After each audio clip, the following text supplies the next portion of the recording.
News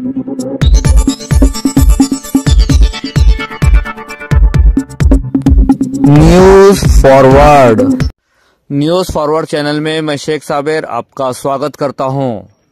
Azad Maidan Mumbai से बड़ी खबर। अनुदान टप्पा को लेकर सरकार सकारात्मक, पर उसके लिए करना होगा ये काम। देखिए न्यूज फॉरवर्ड की पूरी रिपोर्ट। नाही म्हणून त्या झोपलेल्या त्या घरी बसलेल्या त्या बांधवांना आता आपल्याला हात जोडून नम्र विनंती करायची आहे। कुठल्या खालच्या भाषेत आपण त्यांना बोलणार नाही, कारण ते आपलेच बांधव आहेत, पण त्यांना याची जाणीव करून द्यायची आहे। बांधवांनो, तुम्ही जर मैदानात आला तर इथं जे जास्त दिवस बसायची गरज किंवा वेळ आपल्यावर पडती, 42 दिवस 52 दिवस बसण्याचा या शिक्षक समन्वय संघाचा इतिहास आहे, परंतु एवढे दिवस आपल्या हातात नाहीये। आपल्या हातात फार तर फार 8 ते 10 दिवस आहे।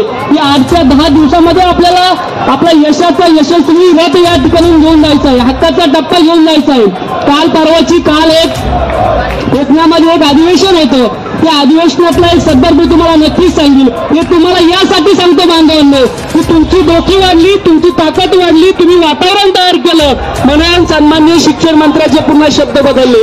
त्या ते जे स्टेटमेंट आहे आजच्या पेपरला स्टेटमेंट आहे त्यांचं, त्या अधिवेशनामध्ये त्यांनी जाहीर सांगितले की येत्या काळामध्ये म्हणजे येत्या 2-4 दिवसामध्ये अर्थमंत्री यांच्याशी चर्चा करून टप्पा अनुदानाबाबतचा निर्णय मी लवकरच घेणार आहे। हे आपल्यासाठी खूप पॉझिटिव्ह आहे, आपल्यासाठी सकारात्मक आहे, पण एवढ्यावर आपल्याला थांबायचं नाही बांधवांनो। मला एवढंच सांगायचं आहे, हे निर्णय का बदलतात, हा विचार का बदलतो, तर ती तुमच्या डोक्याची संख्या ते निर्णय बदलण्यास भाग पाडते। तुमची ही सर्वांची ताकद आहे। समन्वय संघ आम्ही 4-5 लोक इथं आलो म्हणून तो निर्णय बदलत नाही, तर तुम्ही हजारोच्या संख्येने इथे येत आहेत।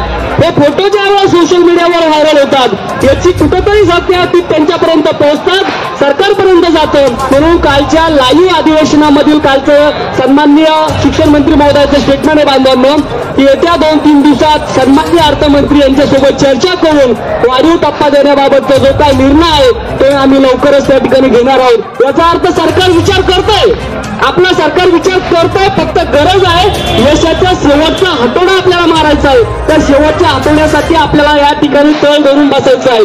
तुम्हाला असं वाटत असेल काल आलो परवा आलो आता निघून गेलं तरी हरकत नाही।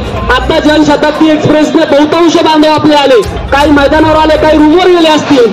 या सर्व बांधवांना माझं आता आव्हान आहे, उद्या सकाळी सर्वांनी 10 वाजता इथं हजर व्हायचं। आपण काय करतो माहिती का, 12, 1, 2 वाजतात म्हणजे एक टप्प्याटप्प्याने येतं तुम्ही आणि 2 वाजेपर्यंत इथं सहभागी होतात। असं करू नका बांधवांनो। सकाळी 10 वाजता जिथून रिपोर्टिंग जाते आणि ज्या वेळेस 10ची रिपोर्टिंग जाते फक्त 10 लोक इथं असते।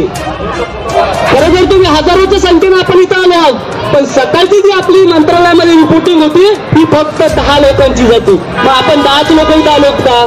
तुम्ही ज्या संघर्ष करत इथं आलात, ज्या वेदना घेऊन तुम्ही इथं आलात, जे कष्ट घेऊन तुम्ही इथं आलात, तुम्हाला काहीला तिकीट रिझर्वेशन नसेल, जिथं जागा मिळेल तिथं बसून तुम्ही इथं आलात, रात्र जागून तुम्ही इथं आलात। हे कशासाठी आलात, तर तुमची डोक्याची गणना झाली पाहिजे, तुमची ताकद सरकारपर्यंत पोहोचली पाहिजे।